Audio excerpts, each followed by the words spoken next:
لیکن اگر پاکستان میں تو وہ سونے کا نہیں ہوتا. السلام علیکم معزز ناظرین، آج ہمارے ساتھ موجود ہیں ہمارے ایک بہت ہی اچھے دوست ڈاکٹر مفتی اسد اللہ خان صاحب، اور آج ہم سے ملے ہیں تو ہمارا دل کیے کہ ان سے ذرا گپ شپ کی جائے ایک بہت ہی سیریس موضوع پر، اور جو سیریس موضوع ہے وہ ہے زکوٰۃ کا۔ تو السلام علیکم وعلیکم السلام مفتی ورحمۃ صاحب، کیا اللہ حال ہے آپ کے؟ وبرکاتہ. اللہ کا شکر ہے، خیریت سے الحمدللہ ہیں؟ رب العالمین. اچھا، تو آج کا موضوع ہے ہمارا زکوٰۃ کا، تو اس بارے میں انشاءاللہ آپ سے گپ شپ لگائیں گے۔ سب سے پہلے مجھے یہ بتائیں کہ زکوٰۃ کی بالکل سمپل ڈیفینیشن کیا ہے؟ بسم اللہ الرحمن الرحیم، الحمدللہ والصلاۃ والسلام علی رسول اللہ وعلی آلہ وصحبہ ومن والہ اما بعد. زکوٰۃ کی ایک سادہ سی تعریف یا اس کی وضاحت ہم یہ سمجھ سکتے ہیں کہ یہ غریبوں کا مالداروں کے مال میں وہ حق ہے جو اللہ تعالیٰ نے ان کے مال میں فرض کیا ہے، اور وہ 2.5% ہے یا 40واں حصہ ہے جو کہ ایک قمری سال کے اختتام میں صاحب استطاعت لوگ نکالتے ہیں، اور اس کے ذریعے وہ فقراء کی ضروریات پوری ہوتی ہیں، اور جو معاشرے کے صاحب ثروت لوگ ہیں ان کے مال میں سے گویا اللہ تعالیٰ نے اس کو ایک مال کی پاکی قرار دیا ہے. اس کے ذریعے ان کے مال کی پاکی بھی ہوتی ہے اور باقی لوگوں کی ضروریات بھی اس سے پوری ہوتی ہیں.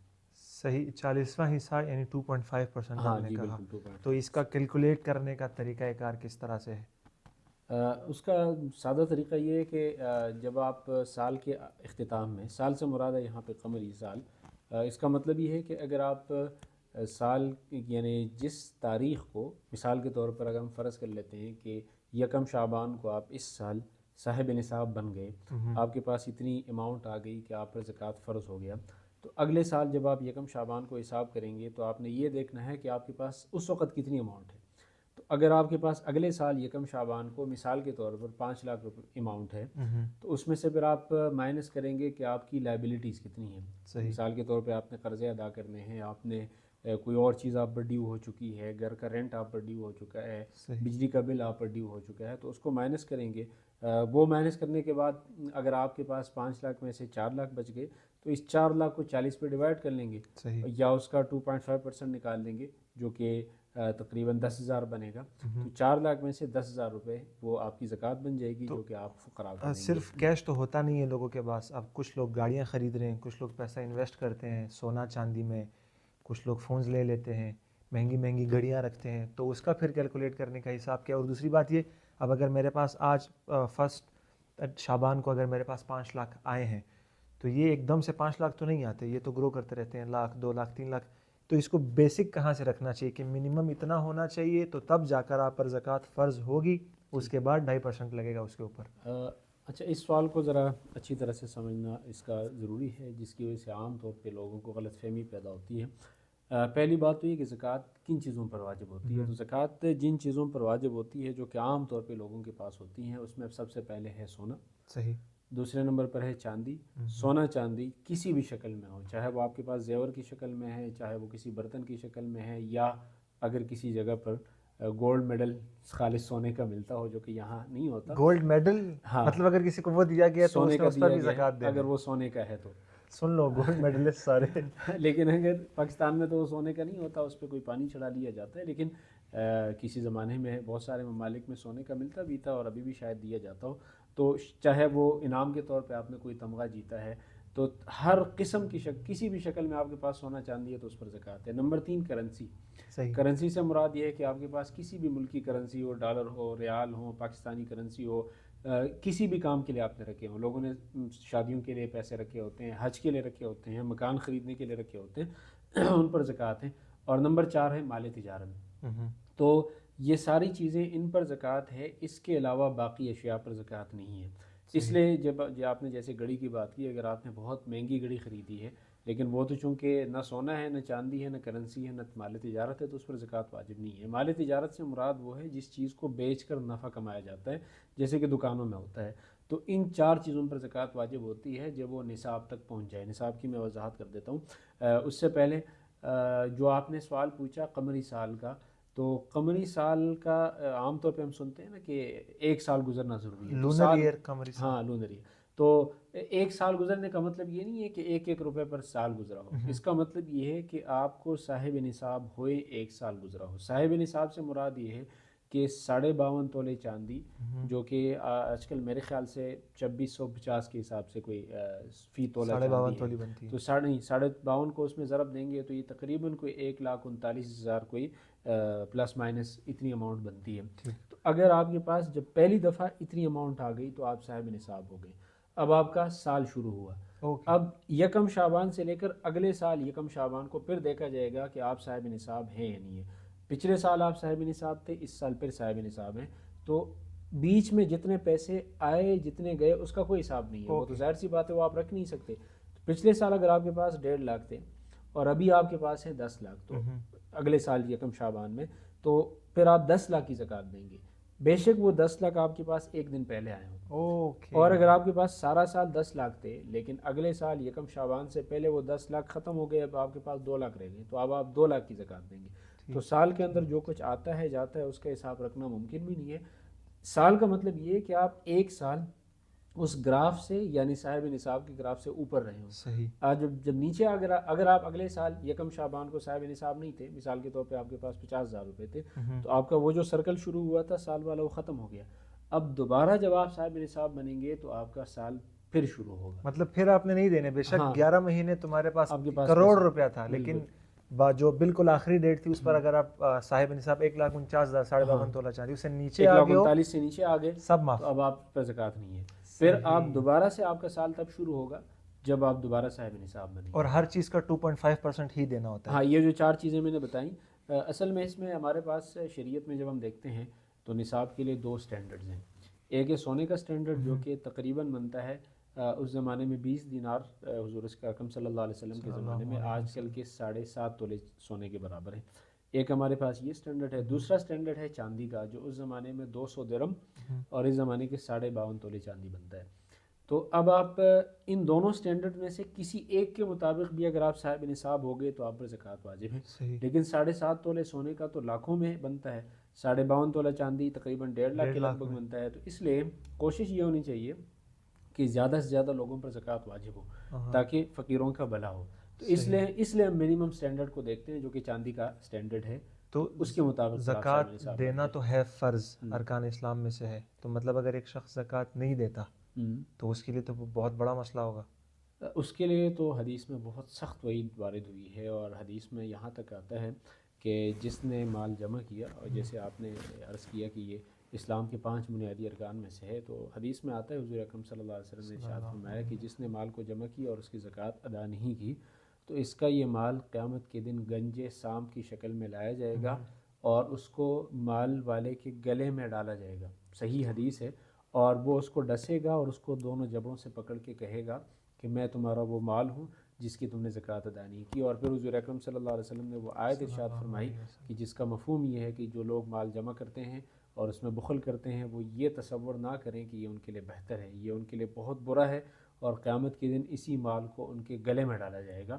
تو یہ بہت سخت گناہ کبیرہ ہے زکوٰۃ نہ دینا. بلکہ حضرت ابوبکر صدیق رضی اللہ عنہ نے تو زکوٰۃ کے انکار پر حضور اکرم صلی اللہ علیہ وسلم کی دنیا سے تشریف لے جانے کے بعد باقاعدہ جہاد کا اعلان کیا تھا اور ان سے جہاد کیا تھا، اور ارشاد فرمایا کہ اگر یہ لوگ کسی اونٹ کی رسی بھی اگر مجھے نہیں دیں گے جو حضور اکرم صلی اللہ علیہ وسلم کو دیتے تھے تو میں اس پر بھی ان سے جہاد کروں گا. مسلمان تھے وہ نہیں، یعنی وہ مسلمان تھے لیکن حضور اکرم صلی اللہ علیہ وسلم کی تشریف لے جانے کے بعد وہ مرتد ہو گئے تھے اور انہوں نے زکوٰۃ دینے سے انکار کیا. اور صحابہ کرام میں اس بات پر اختلاف رائے ہوا کہ کیا ہمیں ان کے ساتھ جہاد کرنا چاہیے، خصوصاً جب کہ ابھی ریاست جو اسلامی ریاست تھی وہ اتنی مضبوط پاؤں پہ نہیں کڑی تھی. اس لیے حضور اکرم صلی اللہ علیہ وسلم دنیا سے تشریف لے گئے، بہت سارے لوگ مرتد ہو گئے. لیکن حضرت ابوبکر صدیق رضی اللہ عنہ نے جرت کا اعلان کیا اور کہا کہ میں ان لوگوں کے ساتھ لڑوں گا جو نماز اور زکوٰۃ کے درمیان فرق کرتے ہیں. خود قرآن مجید میں کوئی 30 سے زیادہ جگہوں پہ اقیم الصلاۃ و آتوا الزکوٰۃ دونوں کو ایک ساتھ نماز اور زکوٰۃ کو ایک ساتھ نماز اور زکوٰۃ کو ایک ساتھ لایا گیا. اس لیے یہ اسلام کے بہت اہم اب یہ جو اس کا منیمم جو آپ نے بتایا ہے کہ یا تو 52.5 تولے چاندی یا 7.5 تولے سونا. اب جو 7.5 تولے سونا ہے یہ تو بنتا ہے کوئی 14-15 لاکھ روپے، 16 لاکھ روپے. تو مطلب اس طرح سے تو بہت ساری جو ہماری عوام ہے وہ تو ویسے ہی نکل جائے گی کہ بھئی ہم 7.5 کو رکھ رہے ہیں ذہن میں اور ہم نے 52.5 کو کنسیڈر کرنا ہی نہیں ہے. تو یہ تو لوگ نکل جائیں گے، پھر زکوٰۃ لوگ کیسے دیں گے؟ تو کیا ان لوگوں پر بھی سختی ہے؟ ان لوگوں پر بھی گناہ آتا ہے کہ یار آپ لوگ نہیں دے رہے؟ 52.5 تولے والوں پر؟ اصل میں جیسے میں نے آپ سے عرض کیا نا کہ دو سٹینڈرڈ ہیں. عام طور پہ لوگوں کو یہ غلط فہمی ہوتی ہے کہ سونے کے اوپر زکوٰۃ تب واجب ہوگی جب 7.5 تولے.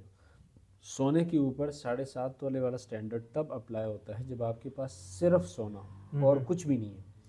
اگر آپ کے پاس سونا ہے، چاندی ہے، کرنسی ہے، مال تجارت ہے، تو پھر تو ان سب کو آپس میں ملایا جائے گا. ملاتے وقت آپ ان کی ایویلیویشن کریں گے، اس کی قیمت لگائیں گے. پھر قیمت لگانے کے بعد آپ کے پاس دو سٹینڈرڈ ہیں، ایک سونے کا سٹینڈرڈ ہے اور ایک ہے چاندی کا سٹینڈرڈ. اس وقت ہمیں یہ دیکھنا یہ چاہیے کہ شریعت کا مطمع نظر اور اس کا مقصود کیا ہے.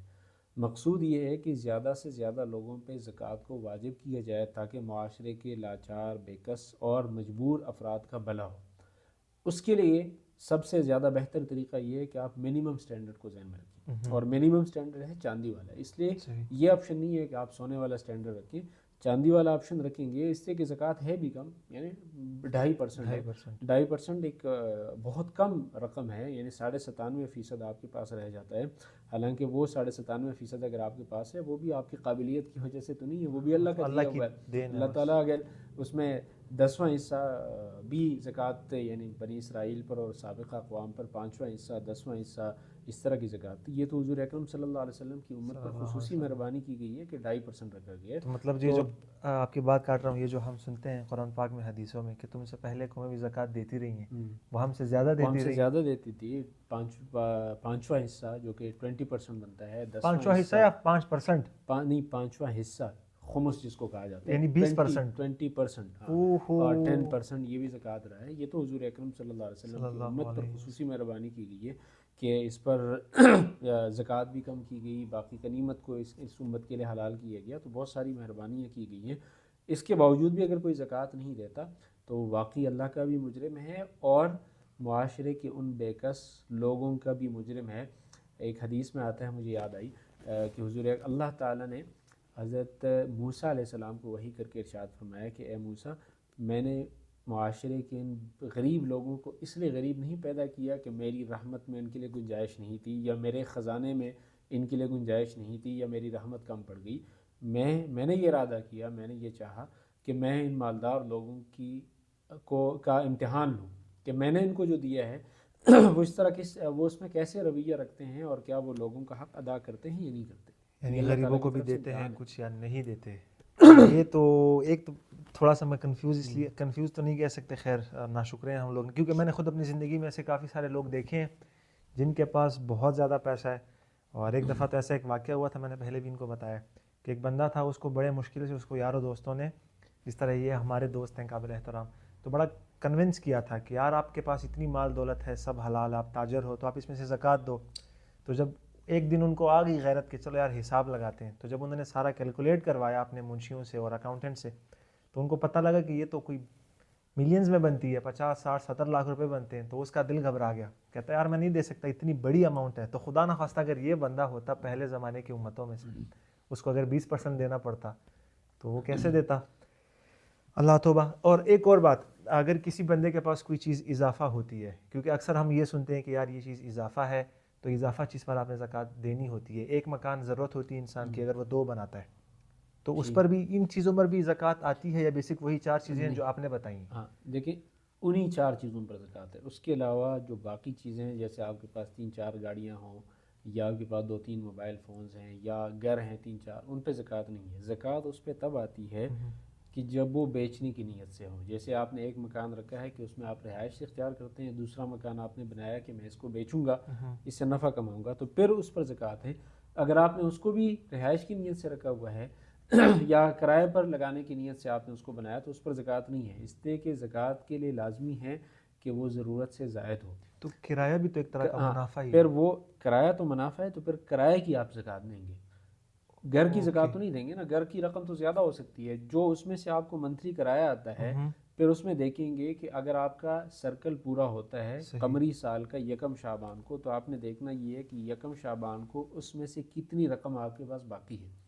اگر سارا سال آپ کے پاس 1 لاکھ فی مہینے کے حساب سے 12 لاکھ آیا ہے، تو 12 لاکھ کی آپ زکوٰۃ نہیں دیں گے، بلکہ اس دن آپ کے پاس جتنی اماؤنٹ ہے، اس سے قطع نظر کہ وہ آپ کے پاس کرایہ کی مد میں سے آئی ہے، وہ آپ کے پاس تنخواہ کی مد میں سے ہے، وہ تو یہ 4 چیزیں انکلوڈ ہو جائیں گی، بس وہ 4 چیزوں میں انکلوڈ ہو جائے گا. تو اس مکان کی قیمت پر زکوٰۃ نہیں ہے، اس سے کہ وہ ضرورت سے زائد نہیں ہے، اور صرف ان 4 چیزوں پر زکوٰۃ ہے۔ اس کے علاوہ جانوروں پر بھی زکوٰۃ ہے، لیکن عام طور پہ چونکہ جانور لوگ اس طرح سے نہیں رکھتے بہت زیادہ، تو عمومی طور پہ لوگوں کے پاس جو چیزیں پائی جاتی ہیں تو ان 4 اچھا چیزوں ویسے پر ہی اگر زکوٰۃ ہے۔ جانور رکھتے کیونکہ دیہاتوں میں تو لوگ رکھتے ہیں بھی پاکستان میں پنڈ وغیرہ گاؤں وغیرہ ہوتے ہیں، تو اس کا پھر کیا نہیں، پروسیجر ہے وہ زکوٰۃ اس کا؟ کا پھر ایک خاص الگ مقدار ہے، اس میں ضروری یہ ہے کہ وہ نسل بڑھانے کی نیت سے ہوں، دودھ وغیرہ کے لیے نہ ہوں۔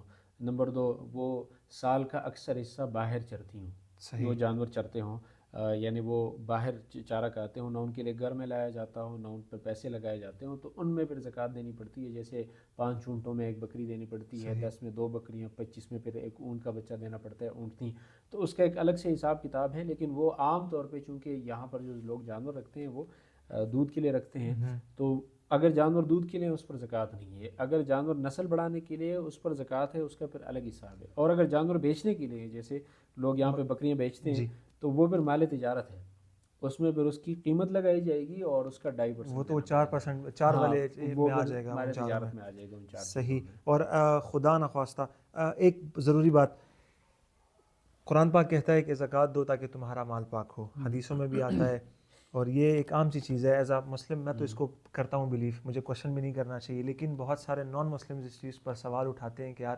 تم لوگ اگر کہتے ہو کہ زکوٰۃ فرض ہی حلال مال پر ہے، تو پھر اس میں سے مزید پیسے نکال کر اس کو کیسے پاک کرنا ہے، اور پیسے جب نکلیں گے تو وہ برکت والا کون سا کانسیپٹ ہے؟ اس کو اپنے انداز میں اگر مجھے سمجھا دیں تو بہت مہربانی۔ دیکھیں، کچھ چیزیں ایسی ہوتی ہیں نا کہ جو اس میں ڈیجٹس میں نہیں ہوتی، یعنی اس طرح نہیں ہے اگر آپ نے 1 لاکھ روپے میں سے 2,500 روپے زکوٰۃ دی تو ڈیجٹس کے حساب سے تو وہ 97,500 رہ گئے، وہ بڑے تو نہیں ہیں، کم بڑے ہیں، نہیں ہیں، کم ہوئے۔ لیکن اللہ تعالیٰ کی حضور کا ارشاد ہے، یمحق اللہ الربا ویربی الصدقات، اللہ تعالیٰ سود کو گھٹاتا ہے، صدقات کو بڑھاتا ہے۔ اور حدیث میں آتا ہے کہ جب کوئی بندہ مومن صدقہ دیتا ہے تو کھجور کا دانہ صدقہ دیتا ہے تو اللہ تعالیٰ اس کو ایسے بڑھاتا رہتا ہے جیسے آپ اپنے بکری کے بچے کو بڑھاتے ہیں، یہاں تک کہ وہ کھجور کا ایک دانہ احد کے پہاڑ جتنا بن جاتا ہے۔ تو برکت یہ ایک ایسی چیز ہوتی ہے جس کو محسوس کیا جاتا ہے۔ مثال کے طور پر کوئی بیماری آنی تھی اور اس بیماری پر آپ کے لگنے تھے کوئی 10 لاکھ روپے، اور اللہ تعالیٰ نے وہ بیماری آپ سے پھیر لی، بیماری آئی نہیں، آپ کے پیسے بچ گئے، 10 لاکھ کا منافع ہوگا، اور 10 لاکھ کا منافع ہو۔ کسی نے سود میں 5 لاکھ روپے لیے، 10 لاکھ روپے لیے، اس پر بیماری آئی، اس کا بچہ لاعلاج بیماری میں مبتلا ہو گیا، وہ پیسے لگ گئے، وہ بیچارہ بیوقوف کہتا ہے کہ اگر میں یہ سود کی رقم نہ لیتا تو میں بچے کا علاج کہاں سے کراتا، حالانکہ اگر وہ نہ لیتا شاید وہ بیماری آتی ہی نہ۔ اس لیے مال بڑھتا ہے صدقات سے، اور اس سے سود سے اور حرام سے مال گھٹتا ہے۔ تو اس لیے اگرچہ ڈیجٹس میں یہ کم ہوتا ہے لیکن یہ اللہ تعالیٰ اس کو بڑھاتے رہتے ہیں، اور اس کی وجہ سے مال میں برکت آتی ہے، اور آگے اس سے بہت سارے اولاد میں، بہت ساری چیزوں میں اس سے برکت آتی ہے۔ صحیح۔ اور مفتی صاحب یہ کہہ سکتے ہیں کہ سود جو ہے وہ مطلب زکوٰۃ جو ہے وہ سود کے خلاف جنگ ہے، بالکل اپوزٹ، کیونکہ وہاں پر جس طرح بھی آپ نے بولا میرے ذہن میں یہ بات آئی ہے، کیونکہ وہ لے رہا ہے ہم سے، زکوٰۃ جو ہے وہ الٹا پرووائڈ کرتا ہے معاشرے میں۔ یعنی اس کو آپ یوں کہہ سکتے ہیں کہ سود کے نتیجے میں کنسنٹریشن آف ویلتھ ہوتی ہے، ارتکاز دولت ہوتا ہے، اور زکوٰۃ کے نتیجے میں دولت تقسیم ہوتی ہے۔ اور دولت کی مثال ایسی ہے جیسے کہ انسانی جسم میں خون ہے، اگر یہ خون جسم کے اندر سرکولیشن میں رہتا ہے تو انسانی جسم بڑھتا رہتا ہے، لیکن اگر یہ کسی جگہ پہ آ کے اسٹک ہو جائے تو پھر انسانی جسم اس کی وجہ سے وہ اعتدال میں نہیں رہتا۔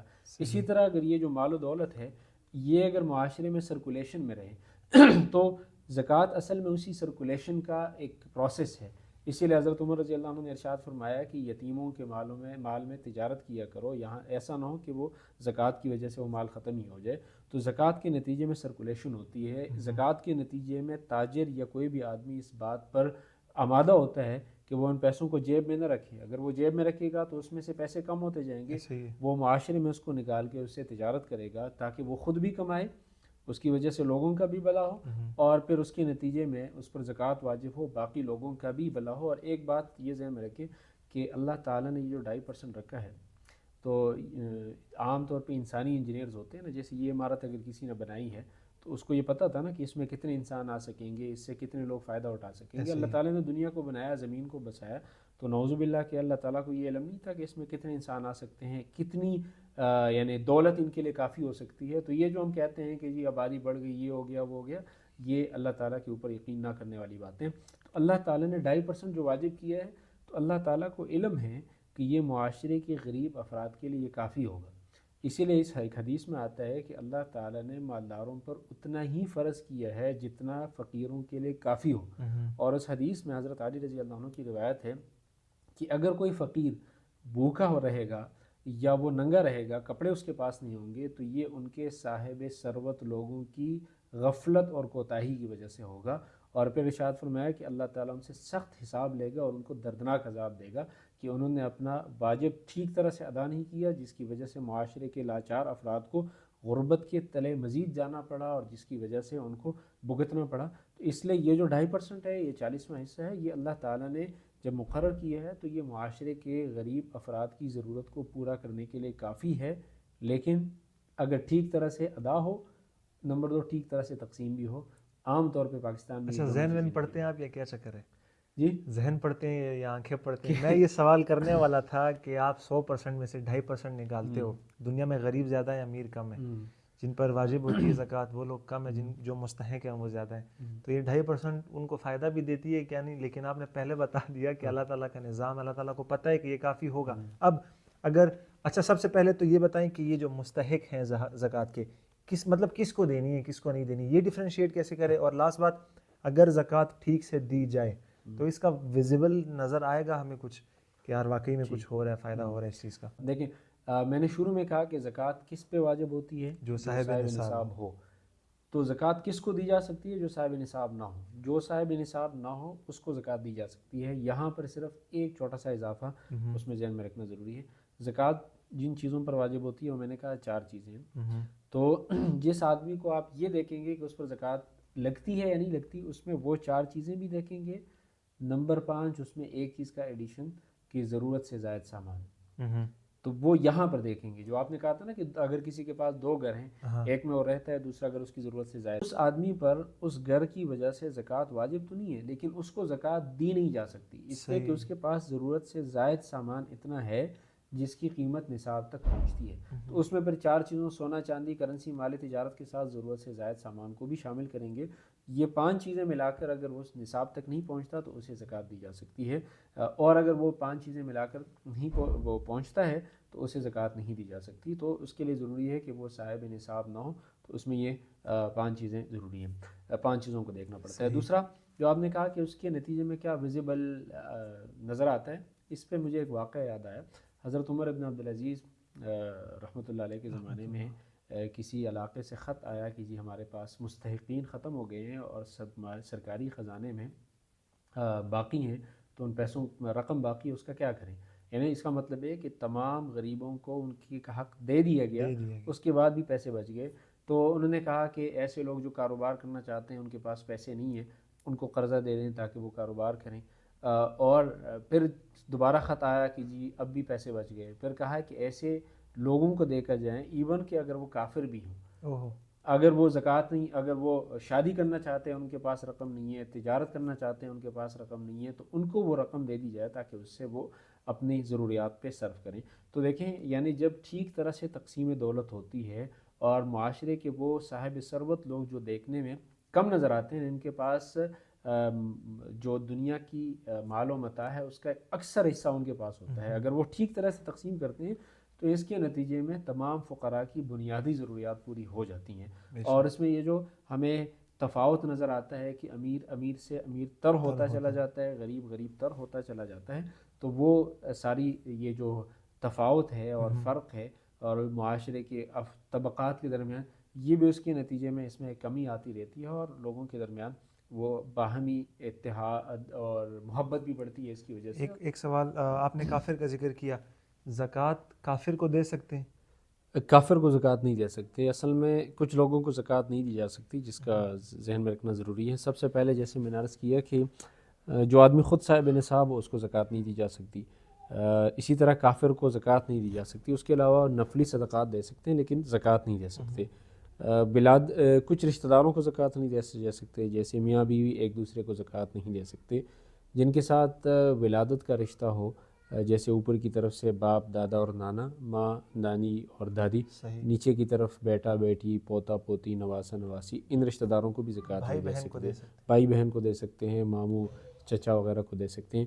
اسی طرح جو چوتھے نمبر پر ایسے لوگوں کو زکوٰۃ نہیں دی جا سکتی کہ جو بنو ہاشم میں سے ہوں. بنو ہاشم کا عام طور پہ ہمارا خیال یہ ہے کہ آل رسول کو نہیں دے سکتے صلی اللہ علیہ وسلم، صرف آل رسول کو نہیں، اس کے علاوہ پورے بنو ہاشم کو نہیں دیا جا سکتا. حضور اکرم صلی اللہ علیہ وسلم کے والد گرامی کا نام عبداللہ، ان کے والد گرامی کا نام عبد المطلب، ان کے والد کا نام ہاشم. تو جتنے بھی بنو ہاشم ہیں حضور صلی اللہ علیہ وسلم کے چچا، حضرت عباس کے اولاد، ابو طالب کے اولاد، ان سب کے اولاد کو زکوٰۃ نہیں دی جا سکتی، اس لیے کہ زکوٰۃ یہ آدمی کے مال کی گندگی ہے اور یہ اس پاک خاندان کے لیے مناسب نہیں ہے. تو حضور اکرم صلی اللہ علیہ وسلم نے ان پر زکوٰۃ کو حرام قرار دیا. اگر کوئی سید ہے یا کوئی بنو ہاشم میں سے غریب ہے اور اس کے ساتھ تعاون کرنے کی ضرورت ہے تو اس کے ساتھ آپ نفلی اس میں سے صدقات میں سے مدد کر سکتے ہیں، لیکن واجبی صدقات میں سے ان کو نہیں دیے جا سکتے. تو ان 4 لوگوں کو زکوٰۃ نہیں دی جا سکتی. اسی طرح اگر آپ فقیر کو زکوٰۃ دیں گے اس کے لیے اس کو مالک بنانا ضروری ہے. مطلب مالک بنانا، اس کو تملیک کہتے ہیں. تملیک کا مطلب یہ ہے کہ آپ باقاعدہ اس کو کوئی چیز دے کر مالک بنا دیں. کوئی سروس اگر آپ اس کو دے دیں اس سے زکوٰۃ نہیں ادا ہوتی. جیسے مثال کے طور پر گلیوں میں آپ نے دیکھا ہوگا لوگ کولر لگا لیتے ہیں پانی کا، تو اگر وہ زکوٰۃ کی رقم سے لگاتے ہیں تو اس سے زکوٰۃ ادا نہیں ہوتی. مسجد نہیں بنائی جا سکتی اس سے، کوئی رفاہی ادارہ نہیں کھولا جا سکتا، کوئی اسپتال کی کوئی مشینری نہیں خریدی جا سکتی، اسپتال بنایا نہیں جا سکتا. اس کے لیے کی رقم سے کوئی اور کار خیر نہیں کر سکتا. ہاں، کسی بندے کو دینے، کسی بندے کو دے کر اسے مالک بنانا ضروری ہے جو مستحق ہو. اس کے بعد وہ جو کچھ بھی کریں. جیسے اگر آپ کسی بندے کا بل آیا ہے 10,000، اگر آپ اس کو 10,000 روپے دیتے ہیں، اس سے وہ خود جا کے بل ادا کرتا ہے تو آپ کی زکوٰۃ ادا ہو گئی. لیکن اگر آپ نے بل ادا کر دیا تو اس کی زکوٰۃ، آپ کی زکوٰۃ ادا نہیں ہوئی، اس لیے کہ آپ نے تو اس کو ایک سروس دی، اس نے پنکھا استعمال کیا، اس نے لائٹ استعمال کی. ضروری یہ ہے کہ آپ اس کو رقم دیں گے جس کا وہ مالک بن جائے، اس کے بعد جو کچھ بھی کرے، کیونکہ اس کے پاس اس رقم کا اختیار ہی نہیں تھا. ہاں، اس لیے انہیں رقم تو آپ نے اسے کچھ دی نہیں نا. اگر آپ نے اسے اس کا بل پے کیا تو اس کے لیے ضروری ہے کہ آپ اسے باقاعدہ مالک بنا دیں. تو اگر آپ کوئی کولر خریدتے ہیں یا جنریٹر خریدتے ہیں، یہ بڑی پوسٹیں چلتی ہیں سوشل میڈیا پہ کہ ویڑا لے کر آ رہے ہو، حج پہ جا رہے ہو، جنریٹر خرید لو، کسی غریب کو دے دو. سنو، زکوٰۃ تک آپ نہیں کر سکتے اس طرح سے، اور لوگ قربانیاں اس طرح سے کروا رہے ہوتے ہیں. جس طرح اصل میں یہ آپ نے جس چیز کی طرف اشارہ کی، یہ تو ایک اور علیحدہ موضوع ہے کہ آیا کسی ایک چیز کی بجائے دوسری چیز کی جا سکتی ہے. قربانی کی جگہ پہ جنریٹر لے سکتے ہیں یا نہیں لے سکتے، قربانی کی جگہ پہ پیسے دے سکتے ہیں یا نہیں دے سکتے. تو اصل میں جیسے اس کو ایک عام طرح سے سمجھنے کی کوشش کریں، جیسے ایک انسانی جسم ہے، اس کو پانی کی بھی ضرورت ہے، کھانے کی بھی ضرورت ہے، فروٹ کی بھی ضرورت ہے. اب اگر آپ کو اس میں فروٹ میں کوئی خاص قسم کا پھل بہت زیادہ پسند ہے اور آپ صرف وہی کھاتے ہیں تو اس سے آپ کی کھانے کی ضروریات تو پوری نہیں ہوتی. اسی طرح انسانی روحانی جو ضروریات ہیں، قربانی کا اپنا فائدہ ہے، صدقہ دینے کا اپنا فائدہ ہے، نماز کا اپنا ہے. اگر آپ کوئی آدمی سارا دن خدمت خلق کرتا ہے اور کہتا ہے میں نماز نہیں ادا کر سکتا اس لیے کہ مجھے وقت نہیں ملتا، تو یہ اس کی بیوقوفی ہے. مفتی صاحب بہت شکریہ جزاک اللہ ہمارے خیراً ساتھ یہ ڈسکشن کرنے کے لیے، اور امید ہے کہ انشاءاللہ اس طرح کی مزید بھی ڈسکشنز کریں گے آپ لوگوں کے لیے. تو آپ لوگ تو سپورٹ کرتے رہیں. صلی علی